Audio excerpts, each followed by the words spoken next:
सहनौ भवतु सहनौ भुनक्तु सह वीर्यङ्करवावहै तेजस्विनावधीतमस्तु मा विद्विषावहै। ॐ शान्ति शान्ति शान्तिः। हरिः ॐ श्रीगुरुभ्यो नमः। हरिः ॐ। श्रीहरिं परमानन्दम् उपदेष्टारमीश्वरं व्यापकं सर्वलोकानां कारणं तं नमाम्यहम्। ગ્રંથની અંદર સૌથી પ્રથમ મંગલાચરણ કરવામાં આવ્યો અને પરમાત્માને નમસ્કાર કર્યા બાદ વિઘ્નોની સમાપ્તિ માટે નમસ્કાર કરવામાં આવે છે. અને બીજું પ્રયોજન એ હોય છે કે ગ્રંથકાર જે ગ્રંથની રચના કરે એ જિજ્ઞાસુ મુમુક્ષુઓને ઉપયોગી બને એવી પણ એમની એક ભાવના હોય અને એ બંને હેતુને સિદ્ધ કરવા માટે મંગલાચરણ કરવામાં આવ્યું છે. નમસ્કાર રૂપ મંગલાચરણ અહીંયા કરવામાં આવેલું છે. ત્યારબાદ બીજા શ્લોકની અંદર અનુબંધ ચતુષ્ટયનો પરિચય આપવામાં આવ્યો છે. अपरोक्षानुभूतिर्वै प्रोच्यते मोक्ष सिद्धये सद्भिः एव प्रयत्नेन वीक्षणीया मुहुर्मुहुः. अपरोक्षाण આ અનુબંધ ચતુષ્ટય એટલે શું પહેલા એ સમજાવી દઉં. અનુબંધ ચતુષ્ટય એટલે ગ્રંથનો પરિચય આપનારા ચાર પાસાઓ. કોઈ પણ ગ્રંથમાં પ્રવેશ કરીએ, એનું અધ્યયન શરૂ કરીએ એ પહેલા આપણે જાણવું જોઈએ કે ગ્રંથનો વિષય શું છે. ગ્રંથનો વિષય તો ગમે તે હોય પણ આપણે એના અધિકારી છીએ કે નહીં. તો વિષય અધિકારી. ધારો કે ગ્રંથનું અધ્યયન કરી લીધું, તેનું પ્રયોજન શું છે, હેતુ શું છે, લાભ શું થવાનું, મેળવવાનું શું છે, એ ત્રીજો મુદ્દો છે. અને આ ગ્રંથને અને એટલે અધ્યયન ગ્રંથને, વિષય વસ્તુને અને જે અધ્યયન કરતા છે એ બંને વચ્ચેનો સંબંધ શું છે, એ સંબંધ એસ્ટાબ્લિશ થાય તો આપણો પ્રવેશ આ ગ્રંથની અંદર સંભવ બને. તો અહીંયા બીજા શ્લોકની અંદર આ ચારેય પાસાનો પરિચય આપી દેવામાં આવ્યો છે. આ એક આપણી યુનિક પદ્ધતિ છે પરંપરાગત, કે જેમાં આવી રીતે ગ્રંથ વિશે વિચાર કરવામાં આવે છે. તો અહીંયા પહેલામાં પહેલું વિષય વસ્તુ શું છે, તો કે અપરોક્ષાનુભૂતિ. અપરોક્ષાનુભૂતિ એ ગ્રંથનો વિષય છે. અપરોક્ષાનુભૂતિ ગ્રંથનું નામ છે કે વિષય છે? વિષય એટલે જે ભણાવવામાં આવવાનું છે તે. ગ્રંથનું નામ, તો ગ્રંથનું નામ એ અપરોક્ષાનુભૂતિ છે. તો વિષય એનો એ જ છે. અચ્છા, એટલે શું? તો અપરોક્ષ અનુભૂતિ એટલે જે અપરોક્ષ તત્વ છે એની જે અનુભૂતિ છે એ વિશેનો વિચાર અહીંયા કરવામાં આવેલો છે. શા માટે વિચાર કરવામાં આવ્યો? પ્રયોજન શું છે? મોક્ષ સિદ્ધયે પ્રોચ્યતે મોક્ષ સિદ્ધયે, મોક્ષની પ્રાપ્તિ માટે. તો ચાર પુરુષાર્થ જે ધર્મ, અર્થ, કામ અને મોક્ષ, એમાં જે ઉત્તમ પુરુષાર્થ છે, જે શ્રેય પુરુષાર્થ છે, જે મનુષ્ય માટે અંતિમ પુરુષાર્થ કહેવાય છે અને જે માત્ર મનુષ્ય જન્મમાં સંભવ છે, એવો જે પુરુષાર્થ છે અંતિમ, એને કહેવાય મોક્ષ. અને એવી મોક્ષની પ્રાપ્તિ માટે આ ગ્રંથનો વિષય કહેવામાં આવે છે. અપરોક્ષ અનુભૂતિ વિશે જણાવવામાં આવે છે. કોણ એનો અધિકારી છે? કોણ અધ્યયન કરી શકે? જેમ કે કોઈ એનેટમીની બુક મને આપી દે, પણ એનેટમીની બુક વાંચીને મારે શું કરવાનું? I am not the fit person, હું અધિકારી નથી. કોઈ મેડિકલમાં ભણી રહ્યું હોય એને એનેટમીની જરૂર પડે, હ્યુમન એનેટમી, એને જરૂર પડે, મને ના જરૂર પડે. તો હું એનો અધિકારી નથી. કેટલાક પાકશાસ્ત્રની બુક આપે, રેસીપી બુક. હવે તો ગયું બધું, યુટ્યુબમાં આવી ગયું, ગૂગલ આવી ગયું. પણ પહેલાં તો બહેનો અમેરિકા જે પરણાવે ને એને ખાસ આ ગિફ્ટ આપવામાં આવતી હતી, કારણ કે એને ત્યાં કશું જ ખબર ના પડે શું બનાવવાનું, કેવી રીતે બનાવવાનું, ઘરમાં બનાવ્યું ના. હવે પાકશાસ્ત્રની બુક કોના માટે છે? જેને રાંધતા આવડતું નથી અને રાંધવું છે એવા લોકો માટે ઉપયોગી. સંન્યાસીને ના, એને જરૂર નથી. કેમ? ભિક્ષાન દેહી, બ્રહ્મચારીને જરૂર નથી ભિક્ષાંદેહી, માટે એના અધિકારી પાકશાસ્ત્ર માટેના અમે કહેવાઈએ નહીં. એવી રીતે અપરોક્ષાનુભૂતિ વિશે જે કહેવામાં આવે છે એ કોના માટે કહેવામાં આવે છે? કોણ એનો અધિકારી છે? તો કે સદ્ભિ એવ મુહુર્મુહુ વીક્ષણીય પ્રયત્નેન, પ્રયત્નપૂર્વક, એટલે મહેનત કરવી પડે, સવારે ઉઠીને આવવું પડે.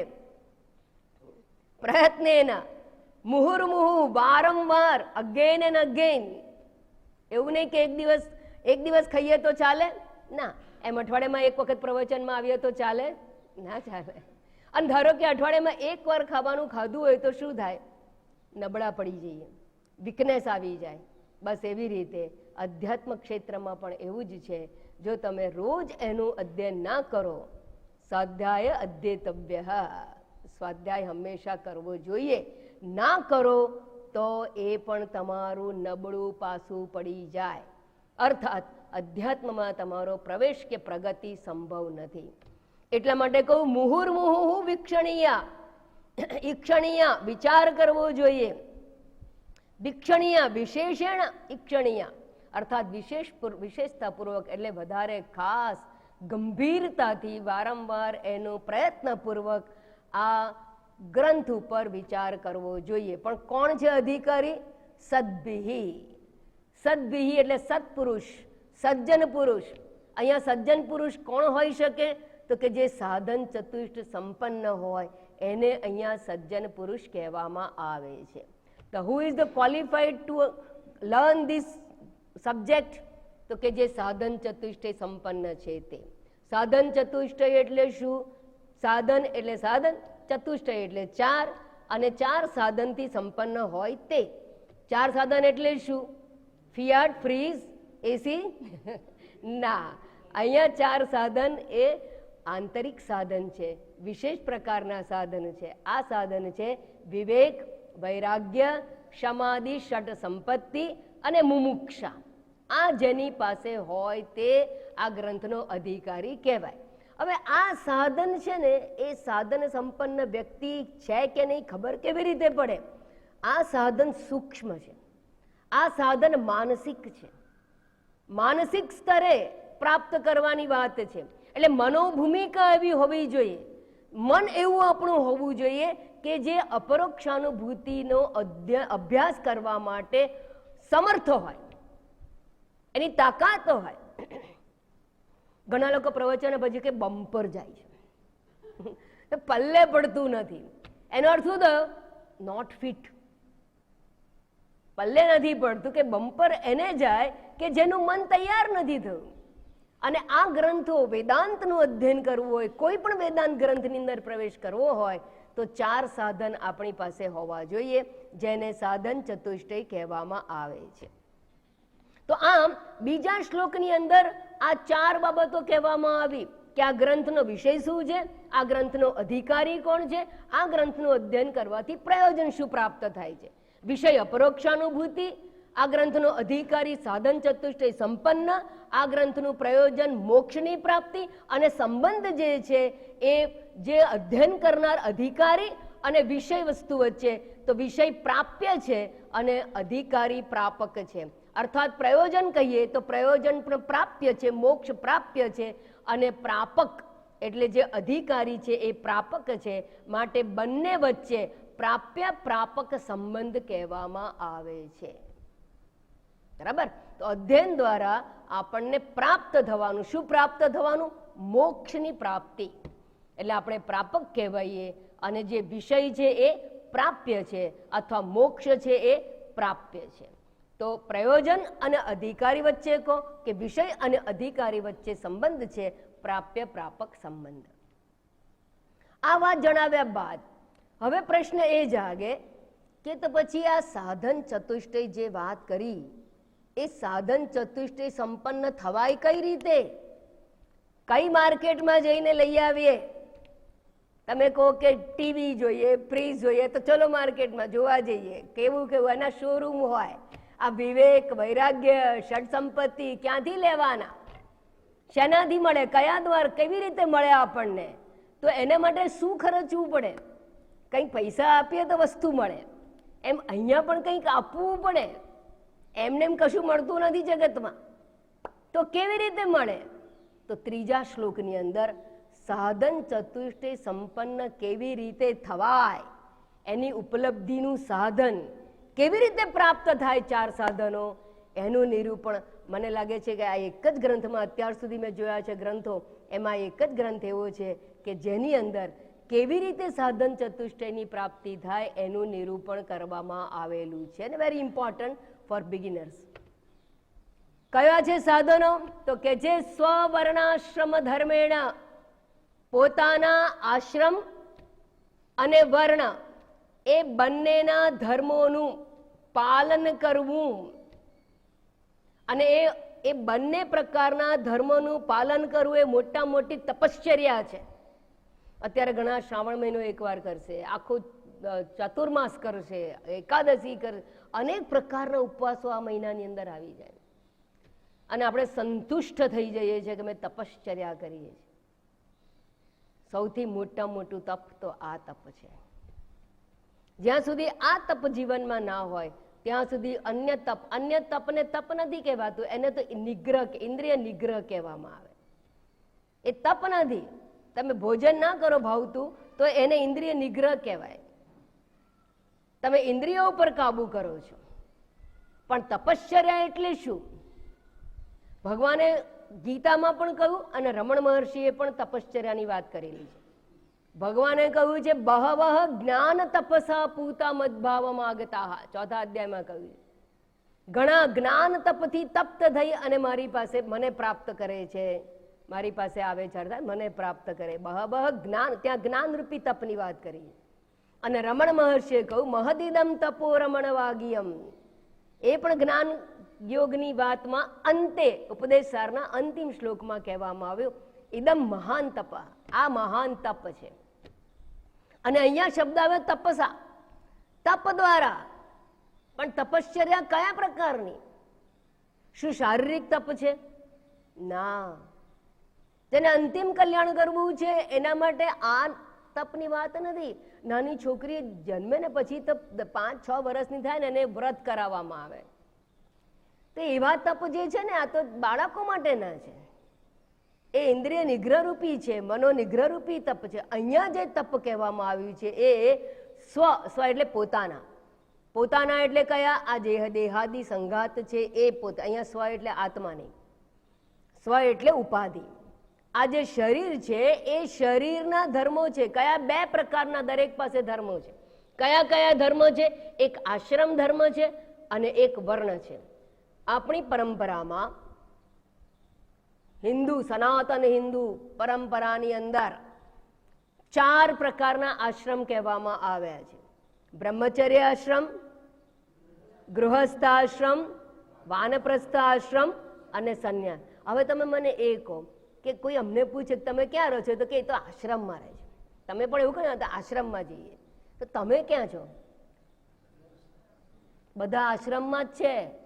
બ્રહ્મચર્ય આશ્રમ, ગૃહસ્થ આશ્રમ, વાનપ્રસ્થ આશ્રમ અને સંન્યાસ આશ્રમ.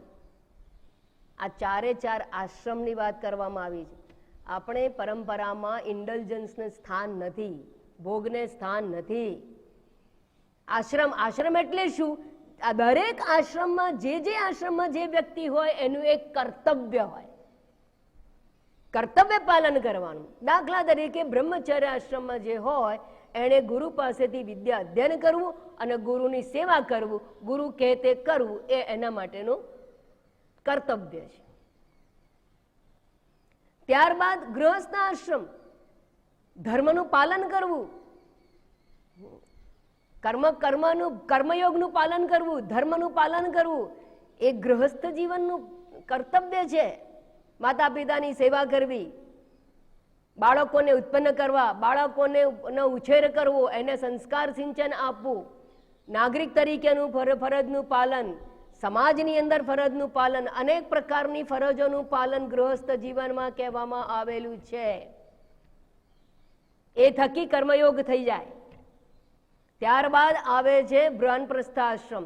વાનપ્રસ્થ આશ્રમ ઇન્દ્રિય નિગ્રહ, મનોનિગ્રહ દ્વારા ઈશ્વરમય, ઈશ્વર પરાયણ જીવન જીવવાનો પ્રયત્ન કરવાનો છે.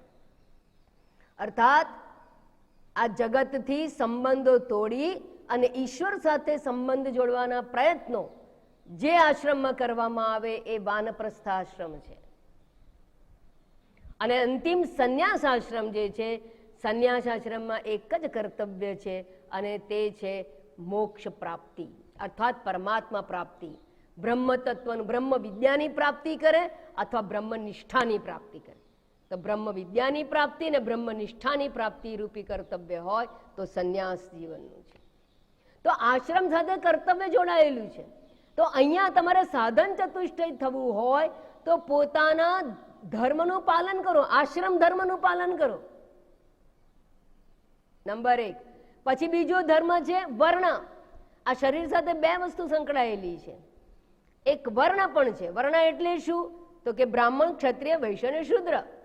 આ લેબલ જે છે ને, ગુણકર્મ વિભાગશ ચાતુર્વર્ણમ મયા સૃષ્ટમ ગુણકર્મ વિભાગશ. ગુણ અને કર્મ પ્રમાણે અપાયેલા લેબલ છે. જન્મથી નથી આપ્યા, ભગવાને ચોખ્ખું કહ્યું છે. જેનું જેવું કર્મ અને જેવા ગુણ સત્વગુણી હોય અને સાત્વિક પ્રવૃત્તિમાં હોય એ બ્રાહ્મણ કહેવાય. બરાબર? તો આ હું એમાં વચ્ચે નહીં પડું અત્યારે, કારણ કે બધું ઘણું સમજાવી દીધેલું છે.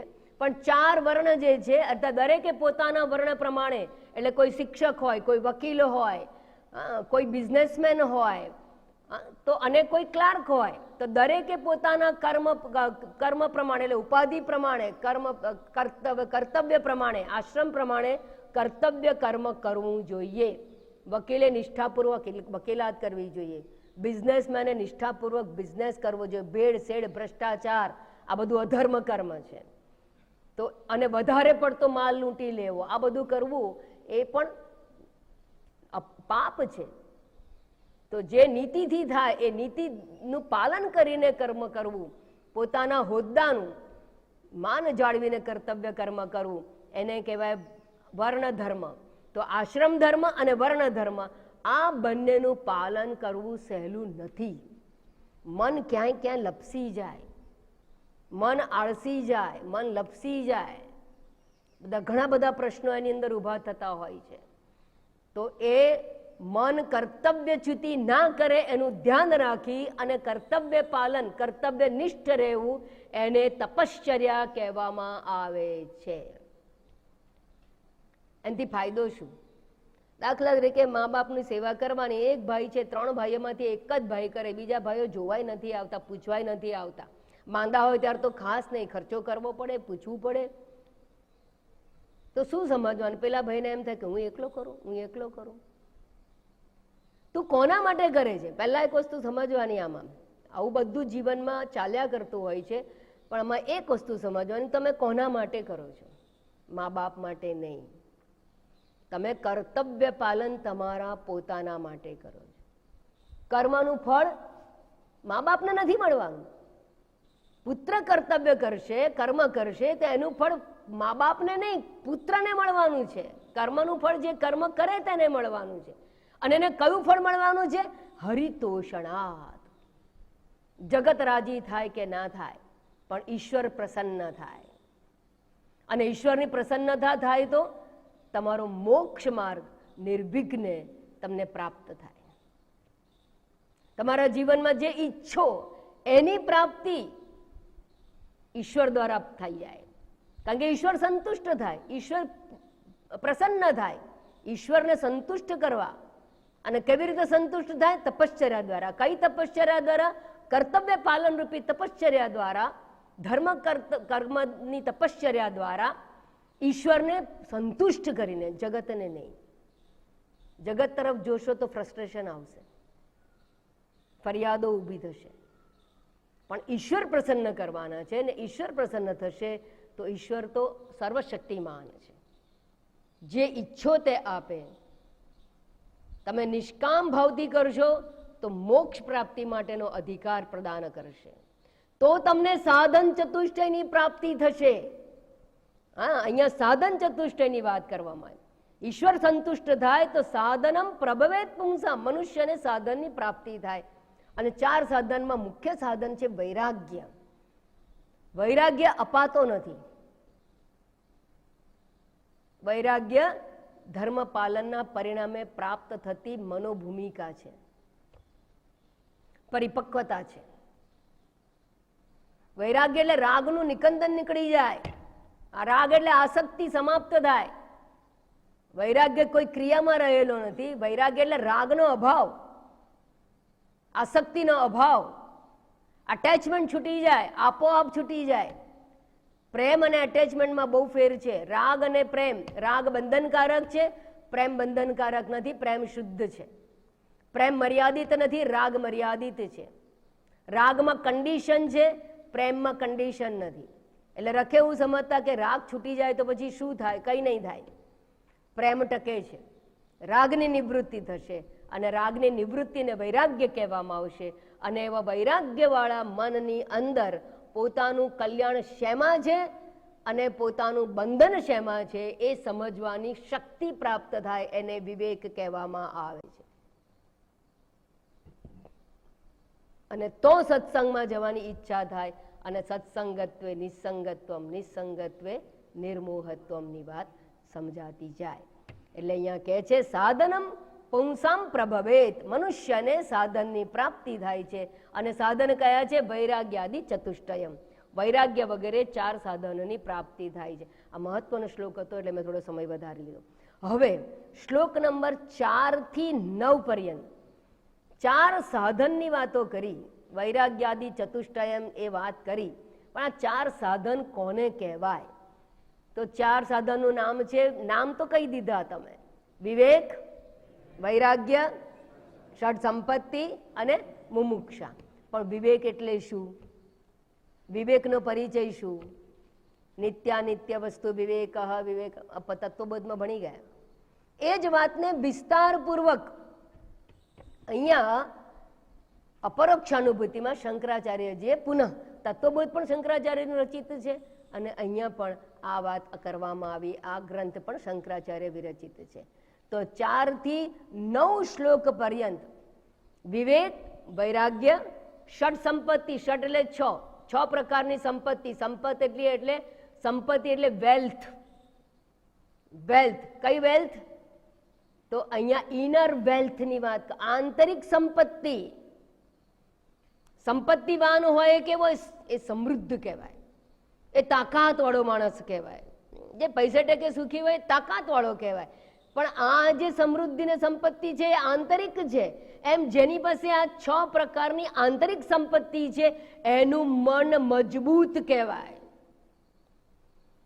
તત્વજ્ઞાન માટે એવું કહેવાયું છે કે જેમ સિંહણનું દૂધ, એવું કહેવાય છે, જોયું તો નથી, પણ સિંહણનું દૂધ સોનાના પાત્રમાં ટકે, એમ આ બ્રહ્મજ્ઞાન છે ને એ આવા સંપન્ન ચિત્તની અંદર ટકે. તો આપણું મન છે ને એ સોના કરતા અધિક મજબૂત બની જાય કે જેમાં બ્રહ્મ વિદ્યા ટકે, સમજાય અને ટકે. બે વસ્તુ છે. અચ્છા, ષડ સંપત્તિમાં કઈ કઈ સંપત્તિમાં શું આવી જાય? શમ મનોનિગ્રહ, દમ ઇન્દ્રિય નિગ્રહ, શમ દમ ઉપરતિ, ઈચ્છા રાહિત્ય, વિષયોની અંદર ઈચ્છા ન હોવી, ઉપરતિ વિષયોની ઈચ્છાથી મન ઉપર ઉઠી ગયું હોય તે ઉપરતિ. પછી તિતિક્ષા, એની તો બધાને વ્યાખ્યા આવડે જ છે, કારણ કે કરતા જ રહ્યા છે. ખબર નહીં તિતિક્ષા કરીએ છીએ કે કમ્પ્લેન કરીએ છીએ, પણ બંને સાથે કરીએ તો છીએ. સહનમ સર્વ દુઃખાનામ અપ્રતિકાર. અપ્રતિકાર શબ્દ વેરી ઇમ્પોર્ટન્ટ. એ તમારા મનને મજબૂત બનાવશે. કમ્પ્લેનિંગ માઇન્ડ તમારા મનને નબળું બનાવે છે. You don't become strong. You can complain, અને હંમેશા વ્યાજબી તમારી કમ્પ્લેન હોય, પણ એ મનને નિર્બળ બનાવે છે, માટે નહીં કરવાની. અપ્રતિકાર પૂર્વકમ. તો એવું સહન શક્તિ, તિતિક્ષા. તિતિક્ષા પછી શ્રદ્ધા. નિગમાચાર્ય વાક્યેષુ વિશ્વાસ.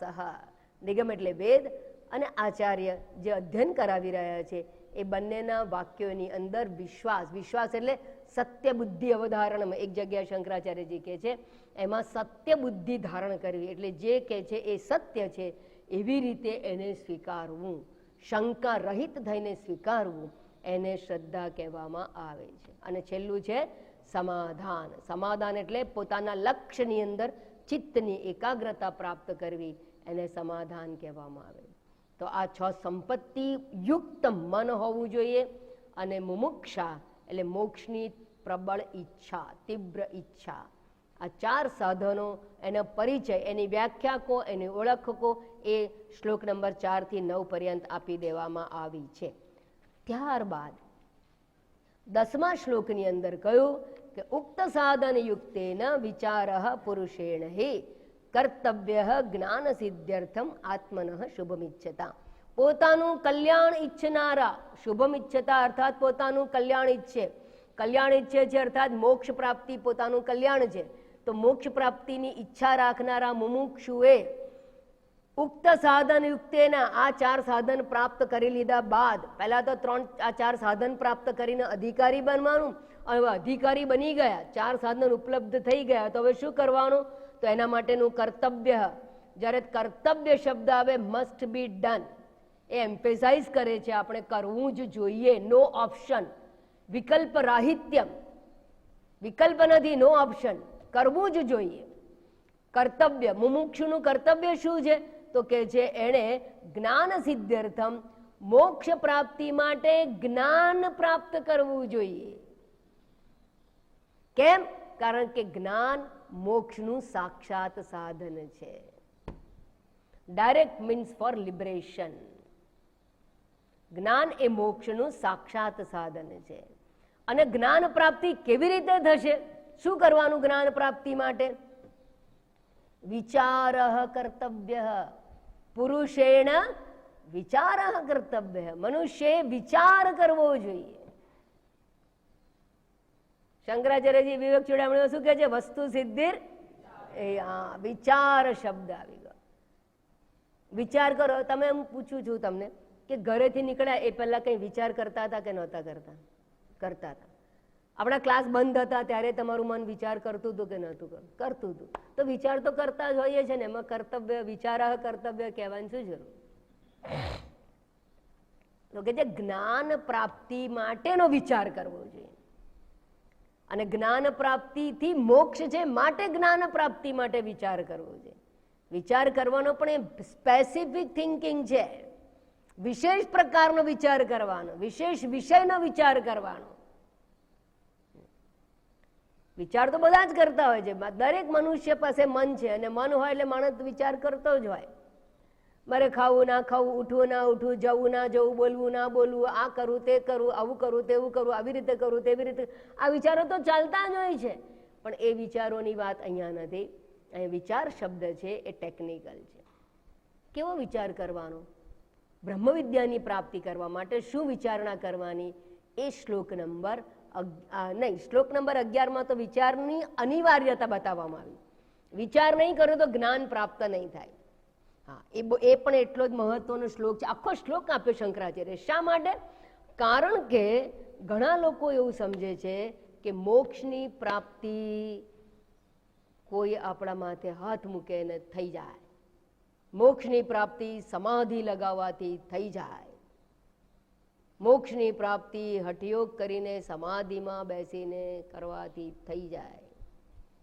તપ કરવાથી થઈ જાય. કર્મ દ્વારા થઈ જાય.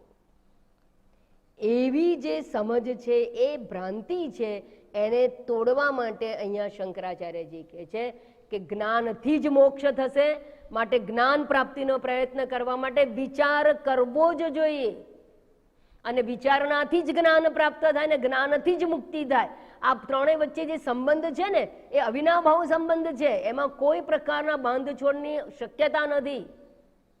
અને એવું દર્શાવવા માટે દ્રષ્ટાંત આપીને કહે છે વિચાર વગર જ્ઞાન ઉત્પન્ન થાય નહીં. કોના જેવું છે?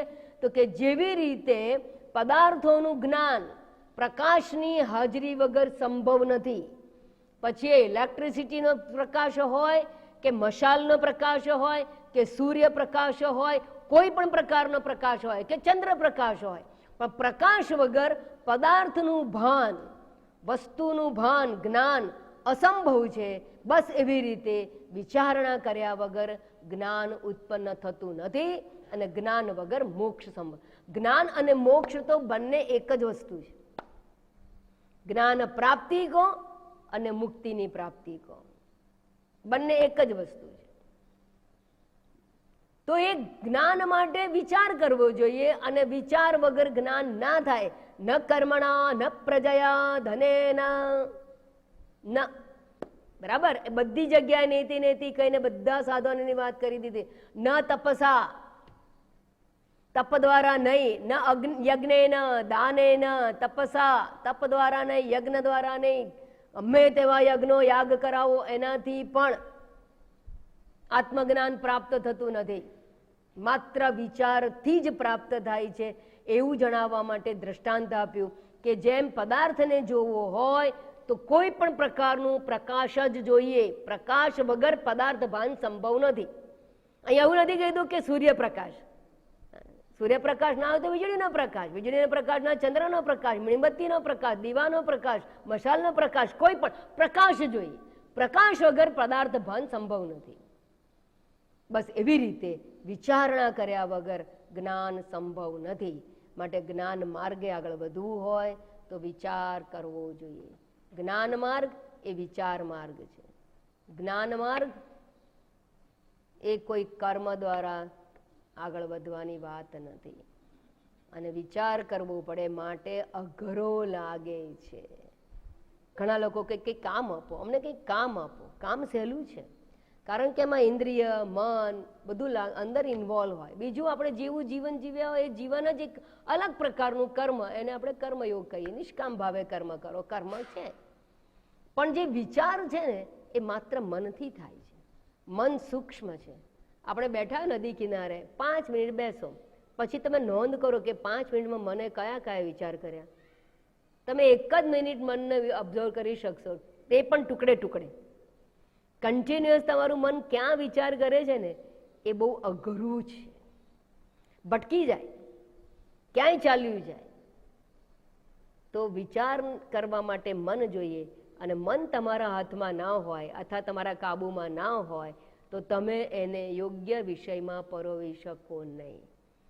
અને જ્ઞાન માર્ગ એ વિચાર માર્ગ છે. વિચારણા મન દ્વારા થાય. મન સૂક્ષ્મ છે, અને એ સૂક્ષ્મ મનને વિચારણામાં પરોવવાનું છે. એટલે કેટલાકને એ અઘરો લાગે. એનીવે, આ તમને એટલા માટે કહું છું કે 3 યોગ કહેવામાં આવ્યા: કર્મયોગ, ઉપાસના યોગ અને જ્ઞાન યોગ. તો આત્મજ્ઞાન પ્રાપ્તિ માટે જે વિચાર કરીએ છીએ એને જ જ્ઞાન યોગ કહેવામાં આવે છે. સારું, ચલો વિચાર કરીએ. તમે બધા બહુ જ વર્ષોથી બહુ શ્રુત પણ છો ને ઘણા વખતનો અધ્યયન છે, એટલે તમે મનને કંટ્રોલ કરીને વિષયમાં પરોવી શકશો. પણ વિચાર કોનો કરવાનો, કોનો કરવાનો, કેવી રીતે કરવાનો, તો એની સુંદર સમજ આ ગ્રંથની અંદર આપે. આ ગ્રંથ મારો બહુ પ્રિય ગ્રંથ છે. અહીંયા કહે છે કે વિચાર છે ને 4 બાબતનો કરવાનો. વિચાર કરવા માટે 4 વસ્તુને ધ્યાનમાં રાખો. કઈ 4 વસ્તુ? કોહમ ઇદમ કથમ જાતમ અસ્ય કર્તા કહ ઉપાદાનમ કિમ અસ્તિ. બસ, વિચારઃ સહ અયમ ઈદૃશ. ઈદૃશ વિચારઃ કર્તવ્ય. આ પ્રકારનો વિચાર કરવો જોઈએ. 12મો શ્લોક, 12 થી 15 શ્લોક છે ને એ જરા યાદ રાખી લેવા જેવા છે, કારણ કે એમાં આખા ગ્રંથનો સાર આપ્યો. જેમ દૂધ ગરમ કરીને ઉપર મલાઈ આવી જાય ને, બસ એવી રીતે આખા ગ્રંથની મલાઈ છે આ 4 શ્લોકમાં. કોહમ, હું કોણ છું, વિચાર એ કરવાનો. હું કોણ છું, હું ક્યાંથી આવ્યો, મારો પરિચય શું છે, મારી ઓળખ શું છે, મૃત્યુ પછી ક્યાં જઈશ. આમ તો હું કોણ છું તો આપણી પાસે બાયોડેટા પડ્યા જ હોય છે. લોકો પૂછે, અમને બી પૂછતા હોય છે. કોઈ કાર્યક્રમમાં જઈએ એટલે કે પરિચય આપવાનો છે, જરા લખી આપો ને તમારો પરિચય. કયો પરિચય લખવાનો? પૂર્વજન્મમાં હું હતી એનો લખું કે આવતા જન્મમાં થઈશ એને લખું? કોને લખવાનો? કોહમ, એ હું કોણ, જે જન્મ મૃત્યુના ચક્રમાં ભટકું છું, એ હું કોણ. કોહમ ઇદમ કથમ જાતમ, આ જે જગત છે કેવી રીતે ઉત્પન્ન થયું? કથમ કેવી રીતે ઉત્પન્ન થયું? કેન પ્રકારેણ ઉત્પન્નમ, કયા પ્રકારથી ઉત્પન્ન થયું? કોવા અસ્ય કર્તા, અસ્ય જગત કર્તા, આ જગતનો કર્તા કોણ? રચયિતા કોણ? સર્જનહાર કોણ છે? કઈ વસ્તુ આકસ્મિક તો ઉત્પન્ન થતી નથી, કોઈક તો બનાવનારો હોય. કુંભારની દુકાનમાં જઈને ઘડા નડિયા કોડિયા પડ્યા હોય તો કઈ એમનેમ તો ના પડ્યા હોય. માટીનો લોંદો મૂક્યો ને ઘડા તૈયાર થઈ ગયા સવારે, ના, એનો કોઈ બનાવનારો તો હોય. તો બનાવનાર, આ જગતનો બનાવનાર કોણ છે? હરી હરી વસુંધરા નીલા નીલા ये ગગન, ये કોણ ચિત્રકાર? ચિત્રકારને બનાવનાર, સર્જનહાર. આનો સર્જનહાર કોણ છે? અને સર્જનહાર હોય, બનાવનાર હોય, એ ચેતન વસ્તુ હોવી જોઈએ. જળ તો કઈ ઉત્પન્ન ના કરી શકે, એ ચેતન હોવો જોઈએ. એટલે એવું કયું ચેતન તત્વ, કયું વસ્તુ છે જે ચેતન છે, જે આ બનાવે છે? ઉપાદાનમ કિમ અસ્તિ, અસ્ય જગત ઉપાદાન. ઉપાદાન એટલે મટીરિયલ કોઝ, શું છે, શેમાંથી બનાવ્યું? બનાવનાર બનાવે, પણ શેમાંથી બનાવે? ઘડા વગેરે બનાવ્યા કુંભારે, પણ કુંભારે શેમાંથી બનાવ્યા? કે માટીમાંથી. તો આ જગતનું ઉપાદાન શું છે? આ ચાર વસ્તુનો વિચાર કરો, પતી ગયું. આ વેદાંત પૂરું. આટલો જ વિચાર કરવાનો છે જગત જીવનમાં, વધારે વિચાર નથી કરવાનો. તમે તો બધા બહુ વિચાર કરનારા લોકો છો. પડોશમાં કોણ છે, એણે શું કર્યું, પેલાના ઘરમાં શું થયું, ભાઈના ઘરમાં શું થયું, કાકાના ઘરમાં શું થયું, કેટલી બધી વસ્તુનો વિચાર કરીએ. બજારમાં શું થયું, ધંધાનું શું થયું, પેલાનું કેટલો બધો વિચાર કરો. બેંકમાં ક્યાં બેલેન્સ છે, કેટલો લોકરમાં પડ્યું, કેટલો બધો વિચાર કરો. અહીંયા આ બધો વિચાર માત્ર ચાર જ વસ્તુનો વિચાર કરો, બેડો પાર થઈ જશે. જીવન જીતી જશો, જીવન સાર્થક થઈ જશે. કઈ ચાર બાબત? હું કોણ, આ જગત કેવી રીતે ઉત્પન્ન થયું, ઉત્પન્ન કરનારો કોણ છે, અને શેમાંથી ઉત્પન્ન કર્યું. બસ આટલું જાણી લેશો ને, આ ચાર પ્રશ્નોનો જવાબ જાણી લેશો ને, તો એન્સાયક્લોપીડિયા વાંચવાની જરૂર નહીં, ગૂગલમાં ઘંખોડવાની જરૂર નહીં. આટલું જાણી લો, બધું જ આવી ગયું. તો બહુ અઘરો? ના, અઘરો નથી. આ ગ્રંથોએ આપણને ઉત્તર આપી દીધા છે. અને અહીંયા હવે 13, 14 ને 15મા શ્લોકની અંદર આ ચારેય પ્રશ્નોના સંક્ષેપમાં ઉત્તર આપી દીધા છે. કેટલી સુંદર રચના છે આ ગ્રંથની અંદર. અહીંયા કહે છે હું કોણ, એનો વિચાર કરવાનો. તો કહે છે નાહમ ભૂત ગણઃ. એટલે હું કોણ એવું કહેવાને બદલે હું નથી શું એ બતાવે છે. શંકરાચાર્યજી પહેલું આપણને શું કહે છે કે હું શું નથી એ સમજો. કારણ કે તમે સીધે સીધું હું કોણ છું એ નહીં સમજી શકો, એટલે ઊંધેથી શરૂ કરો. ક્યાંથી ઊંધેથી શરૂ કરવાનો? અહીંયા ભૂત ગણઃ અહમ ન એવું કહ્યું. અહીંયા છે ને હુંની વિચારણા આવી ને, તો ખાસ એ વાત સમજવાની કે આ ટેબલ હું નથી એવું કહેવાની જરૂર ખરી કોઈને? નાના છોકરાને ખબર હોય કે ટેબલ હું નથી, દફતર હું નથી, મારા કપડાં જે પહેરું છું પણ એ હું નથી, મારા કપડાં, મારું ટેબલ, મારું ઘર એ તો હું નથી, એ બધાને ખબર.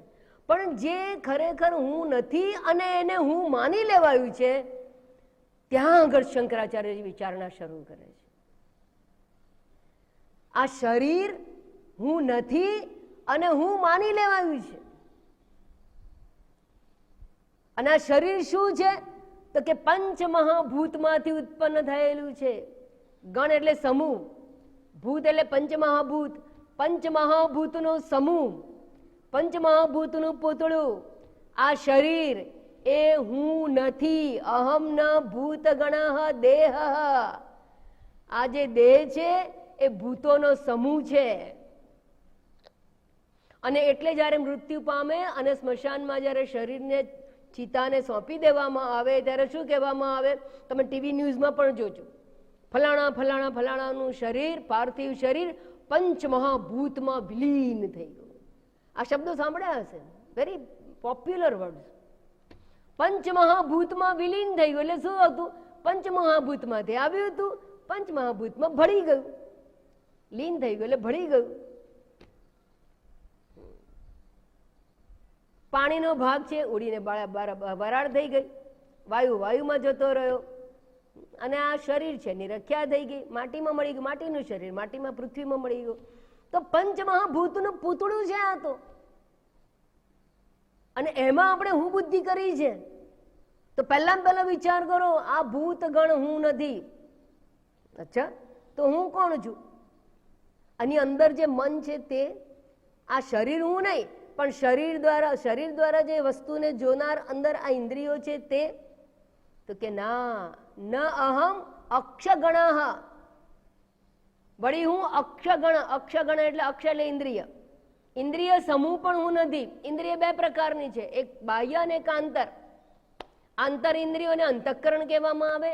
બાહ્ય ઇન્દ્રિયોને 5 જ્ઞાનેન્દ્રિયોની વાત કહેવામાં આવી છે. આંખ, નાક, કાન, ત્વચા, ગંધ, રસના, આ બધાને કહેવાય બાહ્ય ઇન્દ્રિયો. પોતાને આવડે છે એટલે આગળ જવું છું. તે બાહ્ય ઇન્દ્રિયો એ હું નથી. મારી આંખ, મારો કાન, મારી જીભ, મારી ઇન્દ્રિય, જેને મારું કહીએ હું હોય જ નહીં, એટલે એ હું નથી. આ વાત તો સાચી છે. મારું મન છે ને હવે ગૂંચવાઈ ગયું. મારું મન શું થઈ ગયું?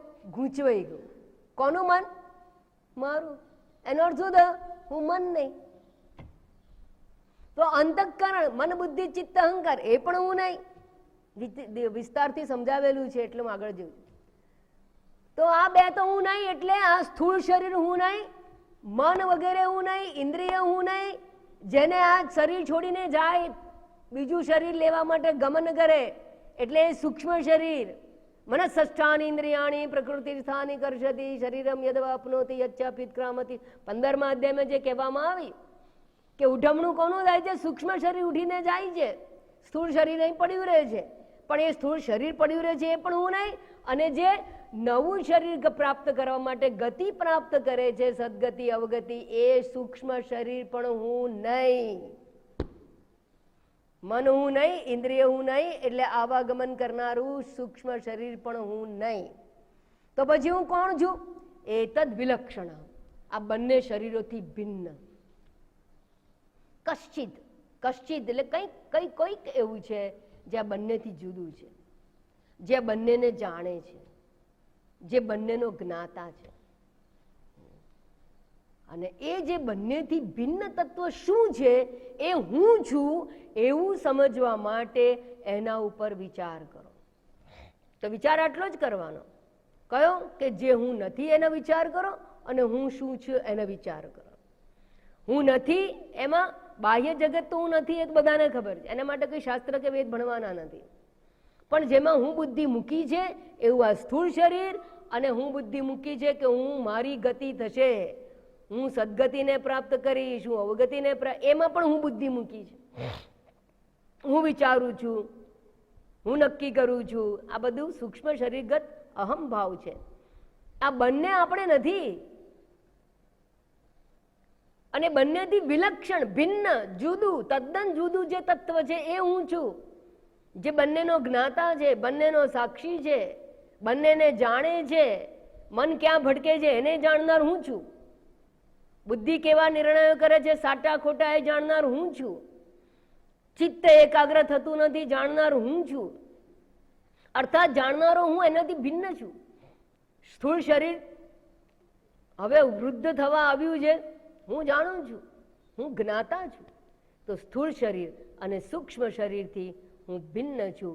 અને એવું જે ભિન્ન તત્વ હું, એ જડ નથી પણ ચેતન છે. એવા જ્ઞાતા કદાપી જડ ના હોય. એવું જે ચેતન તત્વ છે એ હું છું, એના પર વિચાર કરો. હવે શોધો એને. આ શ્લોકમાં કહી દીધું કે એના પર વિચાર કરો, હું ને શોધો. સેલ્ફ ઇન્ક્વાયરી બીજા શબ્દમાં કહીએ તો. ત્યારબાદ કહેવામાં આવ્યો બીજો વિચાર કરવાનો. કોહમ કથમ ઇદમ જાતમ. બીજો પ્રશ્ન હતો કે આ જગત શેમાંથી ઉત્પન્ન થયું? તો એનો ઉત્તર આપવામાં આવ્યો છે 13મા શ્લોકની અંદર, 14મા શ્લોકની અંદર. આ શેમાંથી ઉત્પન્ન થયું જગત? તો કે જે અજ્ઞાન પ્રભવમ સર્વમ, આખું જગત અજ્ઞાનમાંથી ઉત્પન્ન થયેલું છે. અજ્ઞાનમાંથી એટલે કોના અજ્ઞાનમાંથી? કેવા અજ્ઞાન? એટલે અજ્ઞાન કોઈ વસ્તુ છે? હા, અજ્ઞાન વસ્તુ છે કેવી રીતે ખબર પડે? અજ્ઞાન છે એની ખાતરી શું? અજ્ઞાનની હાજરી જણાય કેવી રીતે? જ્ઞાન ન હોવું એને અજ્ઞાન કહેવાય, તો અજ્ઞાન તો જણાય જ નહીં ને. બરાબર વિચારજો. અજ્ઞાન એટલે જ કે જેનું જ્ઞાન નથી, તો એને કેવી રીતે જણાય? અજ્ઞાન ન જણાય એ એનું ભૂષણ છે, દૂષણ નથી. તો કેવી રીતે માની લે કે અજ્ઞાન છે? દાખલા તરીકે અંધારામાં જતા હતા, પ્રસિદ્ધ દ્રષ્ટાંત આપું, તમે જલ્દી જલ્દી મને જવાબ આપશો. અંધારામાં જતા હતા અને આપણે જોયું આમ લાંબુ, શું જોયું? હા, સાપ. જો કેવો ફટાફટ જવાબ મળી ગયો. સાપ જોયો. સાપ છે એવું થયું, પણ વાસ્તવમાં સાપ તો હતો નહીં. આ સાપ કેવી રીતે સાપ છે એવું કેમ જણાયું? સાપનું ભાન કેમ થયું? અજ્ઞાનને કારણે. તો અજ્ઞાન તો હતું ને. કોનું અજ્ઞાન હતું? દોરીનું. તો અજ્ઞાનનો સ્વીકાર કર્યો ને તમે. તો અજ્ઞાનનો સ્વીકાર કેવી રીતે કર્યો? અજ્ઞાન જોયું હતું? અજ્ઞાન કોઈ પદાર્થ છે? હા, સર્પનું જ્ઞાન હોવું એને જ અજ્ઞાનની હાજરી કહેવામાં આવે છે. સર્પનું ભાન હોવું એટલે ભ્રાંતિ. ભ્રાંતિ થવી એ જ અજ્ઞાનની હાજરીનો પુરાવો છે. આટલું સમજાઈ ગયું? અજ્ઞાનની હાજરી કેવી રીતે જણાય? ભ્રાંતિના ભ્રાંત દર્શનથી. અને શાસ્ત્ર કહે છે આ આખું જગત ભ્રાંત છે, અજ્ઞાનમાંથી ઉત્પન્ન થયું છે,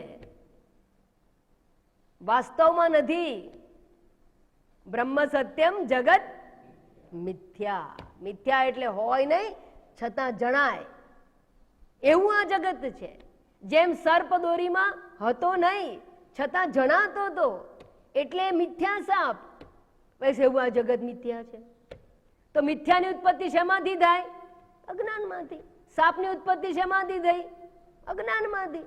એમાં જગતની ઉત્પત્તિ પણ એના અધિષ્ઠાનના અજ્ઞાનમાંથી થઈ છે. માટે કે છે અજ્ઞાન પ્રભવમ સર્વમ. અહીંયા અજ્ઞાન એટલે શું? જગતની ઉત્પત્તિ જે અવિદ્યામાંથી થઈ, અજ્ઞાનમાંથી થઈ. અવ્યક્ત નામની પરમેશ શક્તિ અનાદિ અવિદ્યા ત્રિગુણાત્મિકા પરા. કોણ છે એ? માયા. માયા એટલે જ અવિદ્યા. એમાંથી ઉત્પન્ન થયું. અચ્છા, પણ આ જગત આવું વિવિધ પ્રકારનું કેમ છે? જ્ઞાન પ્રભવમ સર્વમ. અને માટે કહું જ્ઞાને ન પ્રવિલીયતે. જેમ દોરીના જ્ઞાનથી સર્પનો લય થઈ જાય, સર્પ રહેતો નથી, એમ બ્રહ્મ તત્વના જ્ઞાનથી આ જગત રહેતું નથી. એટલે કે જે જ્ઞાને ન પ્રવિલીયતે. હવે આ જગતમાં વૈવિધ્ય શેના લીધે છે? તો કે વૈવિધ્ય જે છે એ ભગવાન કઈ એમને નહીં કોકને દુઃખી કરી નાખે, કોઈને સુખી કરે, ને કોઈને જિંદગી ભીર દુખે, કોઈને લંગડો બનાવે, કોઈને આંધળો બનાવે, કોઈને બહેરો બનાવે, કોઈને હટ્ટો કટ્ટો બનાવે, કોઈને સિક્સ પેક વાળો બનાવે, કોઈને રૂપાળો બનાવે, કોઈને કદરૂપો બનાવે. આવું કેમ? તો ભગવાન છે ને પોતાની મરજીથી જગત નથી બનાવતા. જેમ દરજી પાસે જઈએ અને આપણે કપડાં સીવેલા લઈએ તો કપડાં કેવા સીવેલા હોય? આપણે માપ આપ્યું હોય એના આધારે બનાવે. બસ એવી રીતે ભગવાનને પણ આપણે કર્મ કરીને આપીએ છીએ. આપણી કર્મની બેંકમાં, આપણા ખાતામાં જેવા કર્મ લખ્યા હોય એના આધારે ભગવાન એને ફળ આપે. પુણ્ય કર્મ અને પાપ કર્મ આપણું બેંક બેલેન્સ છે, અને જેના જેવા કર્મ એવા એના ફળ. એટલે કોઈ સુંદર છે, હટ્ટાકટ્ટા છે તો પુણ્ય કર્મ કર્યું હશે, અને કોઈ લંગડું છે, બહેરું છે, આંધળું છે, એને એવા કોઈ પ્રકારના પૂર્વના કર્મ, એને આધારે ભગવાન વિભિન્ન રચના કરે છે. તો આખું જગત જે 14 લોક પર્યંતનું જગત જે છે એ કર્મના ફળને જીવો, વિભિન્ન જીવો છે, અનેક જીવો છે, એના કર્મના આધારે બનાવવામાં આવ્યું છે. જેલની અંદર પણ અનેક પ્રકારની કોટડીઓ હોય. કોઈને 5 સ્ટાર ટ્રીટમેન્ટ મળે એવી કોટડી પણ હોય, અને કોઈને આમ હાથ આમ લાંબો ના કરી શકે એવી કોટડીમાં મૂકવામાં આવે. કોના આધારે? કર્મના આધારે. બસ તો આ ઈશ્વરની જેલ છે, આ જગત ઈશ્વરની જેલ છે. આપણા કર્મ પ્રમાણે આપણને ફેસિલિટી મળે, આપણને 5 સ્ટાર મળેલી છે. 5 ઇન્દ્રિયો છે આપણી પાસે, કર્મની સ્વતંત્રતા છે, વિચારણાની સ્વતંત્રતા છે, વાક શક્તિ છે, બોલી શકો છો, અભિવ્યક્તિ છે. તો આપણને તો 5 સ્ટાર ટ્રીટમેન્ટ ભગવાને આપી છે, પણ છે તો કેદમાં, ઈશ્વરની કેદમાં છીએ. કેમ? ઈશ્વર નિયંતા છે. કર્મ કરો એવું ફળ આપે છે. તો સંકલ્પ વિવિધ કરતા, કર્મ જે છે એ કોના આધારે થાય? ઈચ્છાના આધારે થાય. અને ઈચ્છા કોના આધારે હોય છે? સંકલ્પ. જેવો સંકલ્પ એવી ઈચ્છા, ઈચ્છા પ્રમાણે કર્મ, કર્મ પ્રમાણે ફળ, અને ફળ પ્રમાણે જે આપવાના હોય એ પ્રમાણે જગતની રચના ઈશ્વર કરે છે. માટે અહીંયા કોઈ સંકલ્પ વિવિધ કરતા ઈદૃશ વિચાર કર્તવ્ય, અર્થાત આ જગત અને જગત કરતા વિશે આ પ્રમાણે વિચાર કરવાનો. તો અહીંયા 2 પ્રશ્નનો જવાબ આવ્યો કે જગત શેમાંથી ઉત્પન્ન થયું? તો કે માયામાંથી, અવિદ્યામાંથી ઉત્પન્ન થયું, ભ્રાંતિ રૂપે છે. વળી એનો કરતા કોણ છે? તો કે ઈશ્વર એનો કરતા છે. ઈશ્વર કરતા 2 પ્રકારનું છે. ઈશ્વર શું કરે છે? કર્મને આધારે રચના કરે છે. માટે સંકલ્પ પ્રમાણે, જીવોના સંકલ્પ પ્રમાણે કર્મ થાય, કર્મ ફળ પ્રમાણે ઈશ્વર આ જગતની રચના કરે છે. તો નિમિત્ત કારણ જગતનું એ ઈશ્વર છે, અને એ આવી રીતે જગત ઉત્પન્ન કરે છે એ અહીંયા જણાવી દેવામાં આવ્યું સંક્ષેપમાં. અને ત્યારબાદ કહેવામાં આવ્યું ઉપાદાનમ કિમસ્તિ. તો શ્લોક નંબર 15 કહ્યું એતયોઃ ઉપાદાનમ. શેમાંથી આવ્યું આ જગત? એકમ સૂક્ષ્મમ સત અવ્યયમ. દ્રષ્ટાંત આપીને સ્પષ્ટ કરે છે. યથૈવ મૃદ ઘટાદિનામ, માટીમાંથી ઘડો વગેરે આવ્યા, જેવી રીતે માટી, ઘડા વગેરેનું ઉપાદાન કારણ અર્થાત મટીરિયલ કોઝ છે, અર્થાત પદાર્થ છે કે જેમાંથી ઘડા વગેરે બને છે. જેમ માટીમાંથી ઘડો વગેરે બન્યું છે એવી રીતે આ જગત એક સૂક્ષ્મ અવિનાશી તત્વમાંથી ઉત્પન્ન થયેલું છે, સત સ્વરૂપમાંથી ઉત્પન્ન થયું છે. અને એવું જ કહેવું પડે, કારણ કે ઉપનિષદ પણ એવું જ કહે છે સદૈવ સૌમ્ય ઇદમ અગ્ર આસીત એકમેવ દ્વિતીયમ. સૌથી પહેલા સત હતું. જેમ કુંભારને ત્યાં જાવ સૌથી પહેલા શું જુઓ? સૌથી પહેલા ઘડા વગેરે ના દેખાય, પહેલા તો માટીનો ઢગલો દેખાય, પછી એમાંથી વગેરે અલગ અલગ પ્રકારની વસ્તુ ઉત્પન્ન થાય. તો સૌથી પહેલા શું હતું? તો કે સત તત્વ હતું, અવિનાશી તત્વ, સત તત્વ, સૂક્ષ્મ તત્વ, અને એકમેવ, એ એક જ હતું. અને એ સત તત્વમાંથી આ જગત ઉત્પન્ન થયું. તો જગતનું ઉપાદાન શેમાં શું છે? બ્રહ્મ તત્વ. અને સ્વામીજી ગયા રવિવારે ઘણી બધી વાર કહેતા હોય છે કે પેલું ઉપનિષદનો મંત્ર બોલો, કયો? એ તસ્માદ આત્મના આકાશ સંભૂત આકાશાદ વાયુ. તો આત્મના આકાશ સંભૂત આવ્યું કે નહીં? શાસ્ત્ર કહે છે એમાંથી જ બધું ઉત્પન્ન થયું, આત્મામાંથી જ બધું ઉત્પન્ન થયું. આકાશાદિ યતો વા ઈમાની ભૂતાની જાયંતે, જેમાંથી આ જગત ઉત્પન્ન થયું, જેની અંદર જગત ટકેલું છે, જેમાં જગત લય પામે છે. તદ બ્રહ્મ તદ વિજિજ્ઞાસસ્વ, એ બ્રહ્મ તત્વ છે. અને એ બ્રહ્મ તત્વને અહીંયા સૂક્ષ્મ સત અવ્યય તત્વ કહેવામાં આવ્યું છે. એ બ્રહ્મ કો એ જ સત છે, એ જ અવિનાશી છે, એ જ સૂક્ષ્મ છે, અને એ એકમેવ અદ્વિતીયમ, એકમેવ દ્વિતીયમ બ્રહ્મ છે. એ આ જગતનું ઉપાદાન છે. હા, અને એ તયો હોય ઉપાદાન એટલે સંકલ્પ અને અજ્ઞાન, એ બંનેનું ઉપાદાન માત્ર બ્રહ્મ. બ્રહ્મ એક જ સર્વનું ઉપાદાન છે, બીજું છે જ નહીં. દ્વિતીયો નાસ્તિ, બીજો છે જ નહીં. સારું, હવે આટલી વાત સમજાઈ ગયા બાદ 15મા શ્લોકની અંદર પેલા 4 પ્રશ્નો કરેલા, એ 4 શ્લોકનું એક પછી એક 15 શ્લોક પર્યંત ઉત્તર આપી દે. બહુ સૂક્ષ્મ ઉત્તર આપે, અઘરું લાગે વાંધો નહીં, પણ આ તો મેં કહું મલાઈ છે. હવે આનો જ વિસ્તાર 12 થી 15મો જે શ્લોક છે એનો વિસ્તાર એટલે અપરોક્ષાનુભૂતિ, વિસ્તૃત વિચારણા કરવામાં આવી છે અને ખૂબ સુંદર વિચારણા કરવામાં આવેલી છે. અને બીજી એક વાત મહત્વની કહી દે છે. પહેલા તો જીવ, જગત અને ઈશ્વર, આ 3ની વાત કરી. હું કોણ?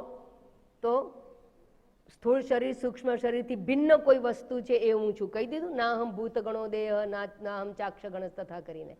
પછી આ જગત શેમાંથી આવ્યું? તો કે માયા એટલે અવિદ્યામાંથી આવ્યું. પછી એનો રચયિતા ઈશ્વર છે, ઉપાદાન કારણ પણ ઈશ્વર છે, એટલે બ્રહ્મ તત્વ છે. તો ઉપાદાન નિમિત્ત કારણની વાત કરવામાં આવી, જગતની વાત કરવાની, જીવની વાત કરે. હવે એક 16મા શ્લોકની અંદર મહત્વની વાત કરે છે, જે આપણે કરી દઈએ. અહીંયા કે છે અહમ એકોપી સૂક્ષ્મશ્ચ જ્ઞાતા સાક્ષી સદઅવ્યય. આ જે ઉપર કહ્યું ને સૂક્ષ્મ સદ અવ્યયમ, સત અને અવ્યય શબ્દ જે ઉપર કહ્યું, જેને ઉપાદાન કહેવામાં આવ્યું જગતનું 15મા શ્લોકમાં, 16મા શ્લોકમાં પણ એ જ કહ્યું સદ અવ્યય. એ જે સત અવિનાશી છે તે અહમ, અહમ અપી, હું પણ સત છું, અવિનાશી છું, જ્ઞાતા છું, સાક્ષી છું. એટલે કે હું પણ સત અને અવ્યય, અને જગતનું ઉપાદાન ઈશ્વર એ પણ કોણ છે? સત અને અવ્યય. તો પછી બંને વચ્ચે ભેદ શું? A is equal to 5, B is equal to 5, therefore A is equal to B. બરાબર? તો ઉપાદાન કારણમાં કહી દીધું સત અને અવ્યય, અને હું પણ, એટલે 16મા શ્લોકની અંદર કહ્યું હું સત અને અવ્યય, અર્થાત હું અને ઉપાદાન કારણ બંને એક જ છે. એટલે હું અને બ્રહ્મ બંને એક જ છીએ. અહમ બ્રહ્માસ્મિ. તો 16મા શ્લોકની અંદર જગત કારણ સત તત્વ અને હું એટલે જીવ એ બંને ખરેખર વાસ્તવમાં એક છે. એટલે જીવ અને બ્રહ્મનું ઐક્ય દર્શાવવામાં આવ્યું છે. આમ 16 શ્લોક પર્યંત સમગ્ર વેદાંતનો એકદમ ક્રેશ કે ને ક્રેશ સ્ટડી કે ને કોર્સ, આ ક્રેશ કોર્સ કરવો હોય ને તો આટલું ભણી લો 12 થી 16, અને વેદાંત પૂરું. હવે એનો વિસ્તાર કરવામાં સૌથી પહેલા શું કહેવામાં આવ્યું? કોહમ કથમ ઇદમ જાતમ. પહેલો પ્રશ્ન હું કોણ? તો પહેલો પ્રશ્ન જે હું કોણ છે એની વિસ્તૃત વિચારણાનો આરંભ કરવામાં આવી રહ્યો છે. લગભગ 90 શ્લોક પર્યંત એની વિચારણા કરવામાં આવશે. 42 શ્લોક પર્યંત એની પહેલા વિચારણા કરવામાં આવશે. તો એ વિષયની વિચારણા 17 થી હવે આરંભાય છે. તો એ આપણે આવતીકાલે જોઈશું. 21મા શ્લોક સુધી આપણે કરેલું છે. 22મા શ્લોકથી હું વિસ્તારપૂર્વક ધીરે ધીરે આગળ વધીશ. 17 થી 21માં જે વિચારણા છે એનું પુનરાવર્તન કરી અને પછી આપણે આગળ જઈશું. ઓમ પૂર્ણમદ પૂર્ણમિદમ પૂર્ણાત પૂર્ણમુદચ્યતે પૂર્ણસ્ય પૂર્ણમાદાય પૂર્ણમેવાવશિષ્યતે. ઓમ શાંતિ શાંતિ શાંતિ. હરિ ઓમ. શ્રી ગુરુભ્યો નમઃ. હરિ ઓમ.